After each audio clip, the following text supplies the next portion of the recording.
Hello Rabindranath గారు. Hi అండి నాగరాజ్ గారు. కల్కట్టా ఇన్సిడెంట్ ఇవాళ దేశం మొత్తం అంటే ఎంతవరకు వెళ్ళిపోతున్నారు అనంటే, ఒక న్యాయం చేయలేని పరిస్థితిలో దేశం ఉంది అనుకున్నప్పుడు ప్రతి ఒక్కరు బయటకొచ్చి నిరసన చేస్తున్నటువంటి పరిస్థితి చూస్తున్నాం మనం. ఒక ఆడపిల్లకి ఇలా జరిగింది అనంటే చాలామంది జుగుప్సాకరమైనటువంటి ఇన్సిడెంట్ అది. సో ప్రతి ఒక్కరు దానికి సంబంధించినటువంటి విషయాల్లో తెలుసుకోవాల్సినటువంటి కోణాలు చాలా ఉన్నాయి. యాక్చువల్‌గా జరిగిందేంటి? అండ్ లీగల్‌గా ఏ విధంగా వెళ్ళొచ్చంటారు? ఎందుకంటే మీకు కొంత డేటా వస్తది. ఎంటైర్ సిస్టమ్ మీద యాజ్ అడ్వకేట్ మీకంటూ తెలుస్తాయి కాబట్టి అడుగుతూ ఉన్నాను. ఇది ఒక దురదృష్టకరమైన సంఘటనగా చెప్పుకోవచ్చు. భారతదేశంలో ఒక దురదృష్టకరమైన సంఘటన. ఈ సంఘటన మన ఆగస్టు 8 జరిగింది.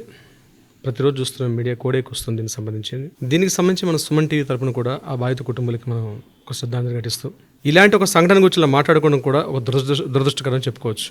ఒక న్యాయవాదిగా ఉంటూ నేను న్యాయ వ్యవస్థని క్వశ్చన్ చేసే పరిస్థితి రావడం కూడా, జరుగుతున్న సంఘటనలకి న్యాయ వ్యవస్థలో మార్పులు కూడా రావాలి. ఒక న్యాయవాదిగా ఈ రకంగా చెప్పడానికి నాకు ఎటువంటి సంశయం లేదు. ఎందుకంటే సంఘటన ఇంపార్టెంట్. చట్టభద్రత కల్పించినప్పుడు స్త్రీలకి మనం ఆటోమేటిక్గా వాటిని మనం క్వశ్చన్ చేసే అధికారం ఉంది.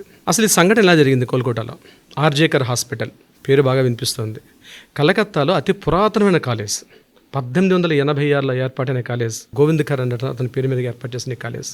కొన్ని వందల బ్యాచ్లు బహుశా వెళ్ళుండొచ్చు. 1886 నుంచి ఇప్పుడు మనం 2024 అంటే కొన్ని వందల బ్యాచ్లు వెళ్ళున్నాయి ఈ కాలేజ్. కానీ పటిష్టమైనటువంటి ఒక భద్రతా వ్యవస్థ లేకపోవడం, ముఖ్యంగా మెడికో లీగల్స్ మీద, అంటే మెడికో లీగల్ కేసుల మీద కావచ్చు, మెడికోస్ మీద కావచ్చు, సరైన చట్ట భద్రత లేదు వాళ్ళకి. ఇప్పుడు ఈ సంఘటన యొక్క పూర్వపరాలు మనం పరిశీలించట్లేదు. కాస్త ఒకసారి రివిజన్ చేసుకుందాం. అసలు సంఘటన ఎలా జరిగింది, ఆ సంఘటన యొక్క పరిస్థితిని మనం గమనిస్తే తెలుస్తుంది మనకు. అసలు ప్రతి ఒక్కరు చర్చించుకుంటున్నారు ఈ విషయం మీద. అసలు సంఘటన ఎలా జరిగింది? ఆగస్టు 8వ తేదీ సరిగ్గా ఉదయం, అంటే తెల్లవారుజామున, అంటే ఆగస్టు 9వ తారీఖు ఉదయం 6 గంటల సమయంలో కొంతమంది మెడికో స్టూడెంట్స్, అక్కడ ఆఫీస్ సిబ్బంది బయటకు వస్తూ ఉంటే ఆఫీస్ ఆడిటోరియం బయట, అంటే దాన్ని ఆడిటోరియం అంటాం కదా, ఒక సెమినార్ హాల్. ఆ సెమినార్ హాల్లో ఒక సగం నగ్నంగా ఉన్నటువంటి ఒక స్త్రీ యొక్క మృతదేహం కనిపించింది. అతి జుగుప్సాకరంగా ఉన్నటువంటి స్త్రీ శరీరం అది. అనేక కత్తిపోట్లు కలిగి ఉన్నాయి. కంటిలో రక్తం, నోటి నుంచి రక్తం, కళ్ళల్లో గాజు పెంకులు, అతి జుగుప్సాకరమైన హీన స్థితిలో ఒక దేహాన్ని గమనించినటువంటి ఆఫీస్ సిబ్బంది ఇమీడియట్గా ఇన్ఫార్మ్ చేశారు పోలీసులకి. పోలీసులు ఈ విషయాన్ని తెలిసి ఇమ్మీడియట్గా రావడం, ఆ సంఘటనా స్థలాన్ని చేరుకోవడం, ఇమ్మీడియట్గా కొద్ది గంటల్లోనే, అంటే సుమారుగా వాళ్ళు పరిశీలించుది 6 గంటలు ఆ ప్రాంతంలో పరిశీలిస్తే 11 గంటలు ఆ సమయంలో పేరెంట్స్ కన్ఫర్మ్ చేశారు. ఆమె ఆ కాలేజీ స్టూడెంట్. ఆమె ఒక మెడికో, అంటే ఆమె ఎంబీబీఎస్ కంప్లీట్ చేసి పీజీ చదువుతున్నటువంటి ఒక అండర్ గ్రాడ్యుయేట్, అంటే ట్రైనీ గ్రాడ్యుయేట్ చెప్పొచ్చు మనవాడికి. అంటే స్టడీ అవర్స్ చెప్తే ఆ పక్కన వాళ్ళ ఫ్రెండ్స్ చెప్తున్నారు, ఇది మనం సోషల్ మీడియాలో చూస్తుంటే 36 అవర్స్ అమ్మాయి పనిచేసిందట అదే కాలేజీలో, అంటే యాజ్ ఎ డ్యూటీ చేసిన తర్వాత తన హాస్టల్కి వెళ్ళడానికి సమయం లేదు. ఎందుకంటే అప్పటికే అర్ధరాత్రి దాటిపోయింది కాబట్టి అక్కడే భోజనం చేసి అక్కడే పడుకుంది ఆవిడ ఆడిటోరియంలోనే.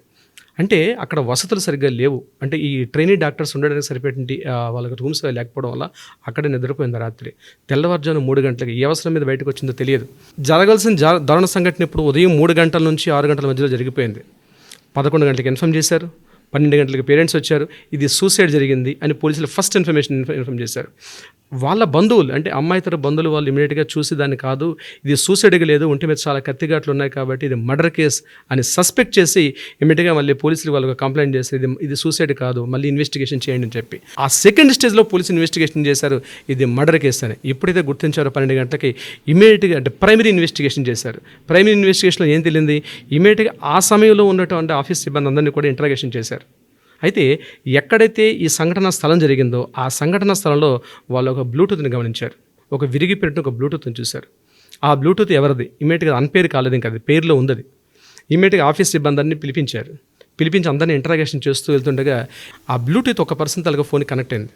ఎవరి వ్యక్తిని పరిశీలించారు. అతను ఒక పోలీస్ డిపార్ట్మెంట్లో ఒక సివిక్ వాలంటీర్. అతను అంటే పోలీస్ డిపార్ట్మెంట్లో పనిచేస్తుండే పోలీసులకి వాళ్ళ విధుల్లో హెల్ప్ చేయడం కావాల్సినటువంటి ఒక వ్యవస్థని మమతా బెనర్జీ గవర్నమెంట్ 2019లో ఏర్పాటు చేశారు. ఆ డిపార్ట్మెంట్ త్రూగా వచ్చిన వ్యక్తి, అంటే ట్రాఫిక్ పోలీస్ కానిస్టేబుల్కి సపోర్ట్గా ఉన్న వ్యక్తి అనమాట.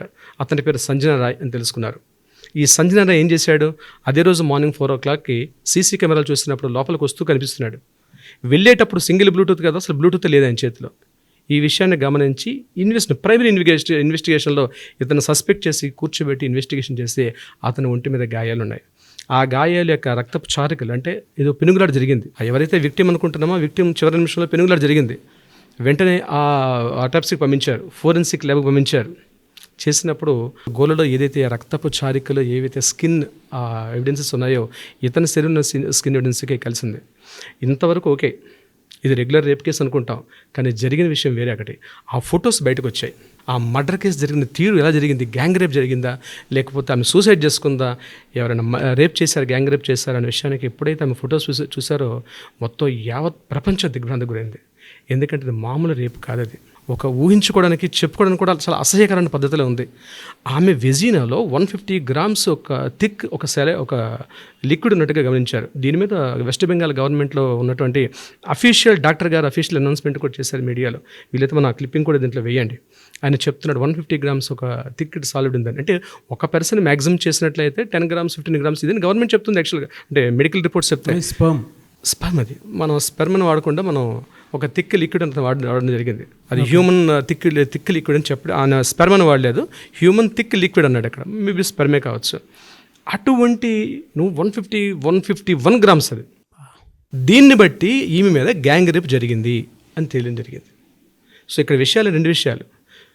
విక్టిమ్ జరిగిన విషయం అసలు ఎలా ఉంది పరిస్థితి, మనం జనరల్గా కాళ్ళని పడితే స్ట్రైట్గా ఉంటాం, అట్లా కాకుండా తన 2 legsని కూడా చాచి 90 degrees అంటే ఒక సల్లరేఖ గీసినట్టుగా, అంటే 2 కాళ్ళు కూడా విడదీసి అత్యంత భయానకంగా, అత్యంత హేయంగా, క్రూయల్టీ వస్తే ఇంతకన్నా క్రూయల్టీ వరల్డ్ హిస్టరీ ఇప్పుడు జరిగి ఉండదేమో.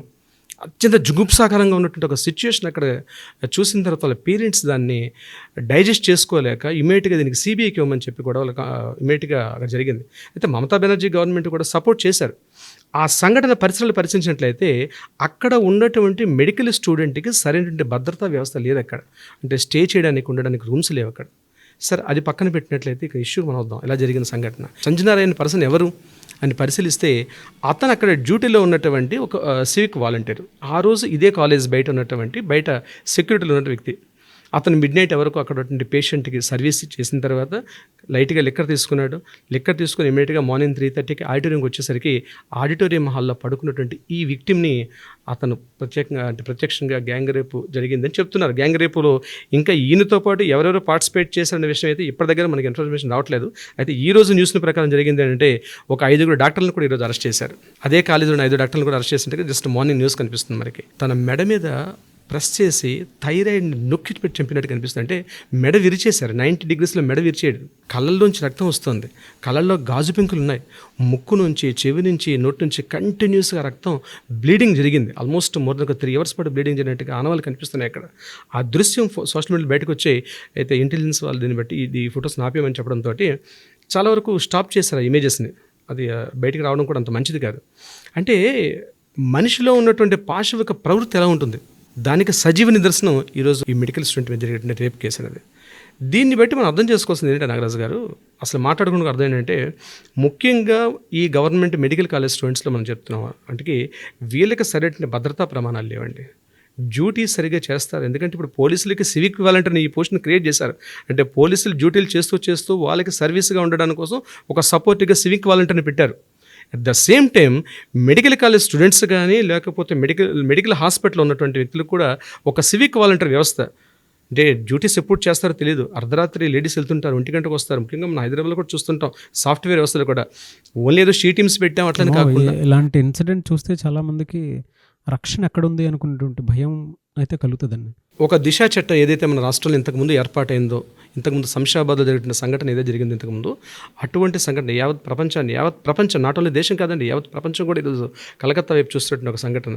ఇప్పటికైనా ఈ సంఘటన దృష్టిలో పెట్టుకొని ప్రభుత్వాల చట్టాల్లో మార్పులు జరగాలి. ముఖ్యంగా గవర్నమెంట్ సర్వీసులు చేస్తుంటే పోలీస్ డిపార్ట్మెంట్ కావచ్చు, వైద్య వృత్తున్న వాళ్ళు కావచ్చు, మన హైదరాబాద్ లాంటి సంస్థ companies software companies day and night work చేస్తుంటారు.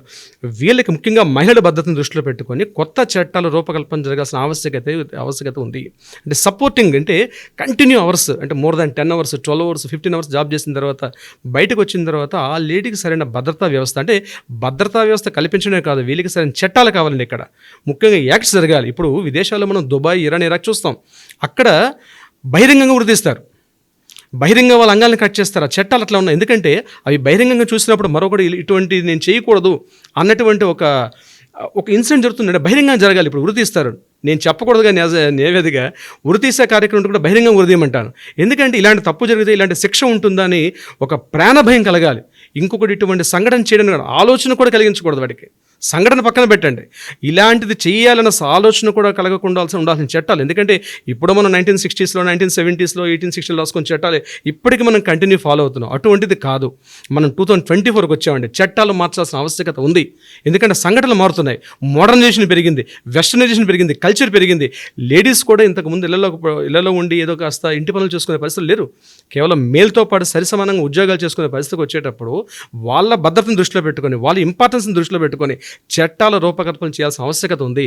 ఒక న్యాయవాదిగా నేను చెప్పేది ఏంటంటే డెఫినెట్గా జరగాలి. ఇవి ఏదైతే జరుగుతుందో దీని కంటిన్యూషన్లో ఏ మార్పు జరగాలని కోరుకుంటున్నాం. అంటే మార్పు ఎట్లా రావాలి అంటే ఏదో చట్టాలు కోర్టులోనే కాకుండా ప్రైమరీ ఎడ్యుకేషన్ లెవెల్ నుంచి కూడా ప్రతి స్కూల్ స్థాయి, కాలేజ్, ఇంటర్మీడియట్, హైయర్ ఎడ్యుకేషన్ ప్రతి స్థాయిలో కూడా ప్రతి కాలేజీలో కూడా మినిమం ప్రైమరీ లీగల్ రూల్స్, అంటే ఏం చేస్తే ఏ శిక్ష వస్తుంది, ఎలా ఉంటుందని ప్రైమరీ లీగల్ అవేర్నెస్ చేయాల్సిన బాధ్యత ఉంది. కేవలం కాలేజీలు, intermediate, high school level, degree college కాకుండా ఇది కేవలం ప్రభుత్వ ప్రైవేట్ సంస్థలే కాదండి. ఈవెన్ దో సంస్థల్లో కూడా, కార్పొరేట్ సంస్థల్లో కూడా, ప్రతి కార్పొరేట్ సంస్థల్లో కూడా హోర్డింగ్స్ పెట్టాలి. ఒక మినిమం బేసిక్స్, ఒక 20 యాక్ట్స్ తీసుకోవడం. ఈ 20 యాక్ట్స్కి ఎటువంటి శిక్షలు ఉంటాయంటే అట్లీస్ట్ ఆ బోర్డ్స్ చూస్తే కూడా కనీసం కుక్కలున్నారు జాగ్రత్త, బివేర్ ఆఫ్ డాగ్స్ అని ఎలా అయితే బోర్డ్స్ ఉంటాయో అట్లీస్ట్ కుక్కలకి ఇచ్చినటువంటి భయాన్ని కూడా మనం ఈ క్రూయల్టీ మైండ్ ఉన్న వాళ్ళని కూడా మనం కల్పించాల్సిన ఆవశ్యకత ఉంది. ఆ బోర్డ్స్ రావాలి. ఈరోజు ఎన్నో కార్పొరేట్స్, వందల వేల కార్పొరేట్ సంస్థలు ఉన్నాయి. నిజంగా అడ్వర్టైజ్మెంట్స్ అన్నవి అది పెయిడ్ కాదండి, మ్యాండేటరీ చేయాలి. లిఫ్ట్ దగ్గర ఉన్నప్పుడు కాలేజీలో అమ్మాయిలు అబ్బాయిలు కో ఎడ్యుకేషన్ ఉంటాయి. అంటే మంచి సవరణ, చట్టాల సవరణతో పాటు మీరు చెప్పినట్లు మీరు ఇందాక చెప్పారు కదా, అంటే హోర్డింగ్స్ పెడుతూ ఉంటారు నిజంగా కార్పొరేట్ అడ్వర్టైజ్మెంట్స్ మీద. సో గవర్నమెంట్ దాంతోపాటు ఈ కార్పొరేట్ వ్యవస్థ పెద్ద పెద్ద బిజినెస్ మ్యాన్లు ఎవరైతే ఉంటారో మీరు హోర్డింగ్స్ పెట్టేటప్పుడు లీగల్ పాయింట్స్ మీద, అంటే ప్రైమరీ పాయింట్స్ మీద అవగాహన కల్పించేలాగా ఒక 2-3 యాక్ట్స్. ఎక్సలెంట్ పాయింట్ నాగరాజు గారు మీరు చెప్పింది. అవును సార్, నిజంగా కరెక్ట్గా చెప్పారు. Excellent point. ఏంటంటే పెద్ద హోర్డింగ్స్ కార్పొరేట్ చేయగలుగుతారు. హోర్డింగ్స్ చూసేటప్పుడు అడ్వర్టైజ్మెంట్ చూసినా ఎవరికన్నా తప్పు చేయాలి అనుకున్నప్పుడు చిన్న భయం కలగాలి, అరే ఈ లీగల్గా ఇలాంటిది ఒకటి ఉంది అని. అంటే చట్టాల మీద అవగాహన లేకపోవడం వల్ల కూడా ఇలాంటివి జరగడానికి 100% చట్టాలపై మీరు అన్నట్టు చట్టాల మీద అవగాహన లేకపోవడం ఇలాంటి దారుణాలు జరగడానికి అవకాశం ఉంటుంది. కాబట్టి ప్రతి చోట పబ్లిక్ ప్లేసుల్లో కానీ ప్రైవేట్ ప్లేసుల్లో కూడా ప్రతి చోట కూడా మనం ఈ హోర్డింగ్స్ పెట్టుకోవడం, ఒక సబ్జెక్ట్ ఇవ్వాలండి. ఈవెన్ ప్రైమరీ పిల్లల అవేర్నెస్ క్రియేట్ చేయాలి. చాలా భయంకర. దీనికి ఒక యాక్ట్ తయారు చేసి గవర్నమెంట్స్, లోకల్ కార్పొరేషన్స్ కావచ్చు, గవర్నమెంట్స్ యాక్ట్ తయారు చేసి అవేర్నెస్ ప్రోగ్రామ్స్ క్రియేట్ చేయాలి. నాట్ ఓన్లీ హోర్డింగ్స్ పెట్టడంతో పాటు ఎప్పటికప్పుడు ట్రైనింగ్, అవేర్నెస్ క్యాంప్స్. రాత్రులు మనం చూస్తూ ఉంటే కొన్ని హోర్డింగ్స్ పెద్దగా కనిపిస్తుంటాయి అడ్వర్టైజ్మెంట్స్. అవునండి, చాలా పెద్ద కార్పొరేట్ కంపెనీస్ సంబంధించి. జస్ట్ అంటే ఇప్పుడు మనం మామూలుగానే చూస్తాం, సిగరెట్ తాగితే పోతారు అనేటువంటిది ఒక్కొక్క రాసి ఇది చేస్తారు, అంటే ఇది హానికరం అని చెప్పేసి ఒక సిగరెట్ ప్యాకెట్ మీదే ఇలాంటిది ఒకటని రాస్తూ ఉంటారు. అలాంటి పెద్ద పెద్ద హోర్డింగ్స్ మీద లీగల్ అవగాహన కూడా కొంచెం ఉంటే. మీరంటే ఎగ్జాక్ట్లీ కరెక్ట్. ఈవెన్ మనం మూవీకి వెళ్ళేటప్పుడు కూడా కంపల్సరీ రాస్తారు smoking is injurious to health అని చెప్పి. అట్లాంటిది చట్టాల మీద కూడా ఒక చిన్న మహిళా భద్రతకు సంబంధించి ఎన్నో రకరకాల కార్యక్రమాలు ఉన్నప్పటికీ కూడా ఇప్పుడు దీన్ని దృష్టిలో పెట్టుకొని ప్రభుత్వాలు మన సుమన్ టీవీ తరపున మనం వాళ్ళని కోరుకుంటుంది ఒకటి, అంటే దీన్ని యాక్సెప్ట్ చేసే వాళ్ళకి కింద కామెంట్స్ పెట్టవచ్చు. మీరు కింద కామెంట్స్ పెట్టవచ్చు. అంటే మీకు ఏ రకమైనటువంటి, అంటే మేము మాట్లాడుకునేది నిజంగా ఇలా ఉంటే బాగుంటుంది అని కనుక మీకు అనిపిస్తే కింద కామెంట్ బాక్స్లో పోస్ట్ చేసి హ్యాష్ ట్యాగ్ పెట్టి నిజంగా బాగుంది అనుకుంటే మీ ఒపీనియన్ ఏదున్నా సరే కింద కామెంట్ బాక్స్లో పోస్ట్ చేసి దయచేసి ఇటువంటి వాటిని సపోర్ట్ చేయమని మాత్రం కోరుకుంటాను. Exactly sir. హోర్డింగ్స్ అలాగే అవగాహన కల్పించాలి. రీసెంట్గా మనం ఒక నైట్ అండి 1 o'clock నేను ఇలా ఎలాంటి శిక్షలు ఉంటాయి అనేటువంటి భయాందోళన మాత్రం కొంతైనా సరే క్రియేట్, మహిళా భద్రతకు సంబంధించి ఎటువంటి సెక్షన్స్ ఉంటాయి చట్టాల మీద అవగాహన అయితే డెఫినెట్గా కల్పించాల్సిన ఆవశ్యకత ఉంది. అది ముఖ్యంగా అవేర్నెస్ క్యాంప్స్ ఎప్పటికప్పుడు క్యాంప్స్ వెళ్తుండడం వల్ల దీని మీద ఏంటంటే గవర్నమెంట్ చట్టాలకి సంబంధించినటువంటి వాటిల్లో మీరు ఇందాక చెప్పినట్లు సవరణలు చేసి అండ్ ఈ కార్పొరేట్ సిస్టమ్ తోటి కొలాబరేట్. మన వీడియో చూస్తున్నట్టు పోలీసు మిత్రులకు, పోలీస్ యంత్రాంగాన్ని కూడా తెలిపేది ఏంటంటే సార్, దీనికి సంబంధించింది ఒక లీగల్గా ఏమైనా మీకు సపోర్ట్ కావాలనుకున్నా, లేకపోతే మీడియా పరంగా సుమన్ టీవీ మీకు ఏమైనా సపోర్ట్ కావాలనుకున్నా డెఫినెట్గా మేము కూడా సపోర్ట్ చేస్తాం. మీ అవేర్నెస్ క్యాంప్స్ కానీ లేకపోతే మీడియా హోర్డింగ్స్ కానీ ఇంకా ఎటువంటి సలహాలు ఏమైనా కావాలంటే కూడా మీరు సుమన్ టీవీని సంప్రదించవచ్చు. డెఫినెట్గా మేము కూడా అందులో, ఎందుకంటే ఇది ఒక సోషల్ రెస్పాన్సిబిలిటీ, ఒక సివిక్ సెన్స్ అంటారు, ఒక సోషల్ రెస్పాన్సిబిలిటీ అంటారు. ఈ బాధ్యత మనందరి మీద ఉంది. సో ఇటువంటి సంఘటనలు మళ్ళీ జరగకుండా ఉండాలని అందరం ఆశిద్దాం, కోరుకుందాం. Thank you so much Nagaraj garu. Thank you so much అండి.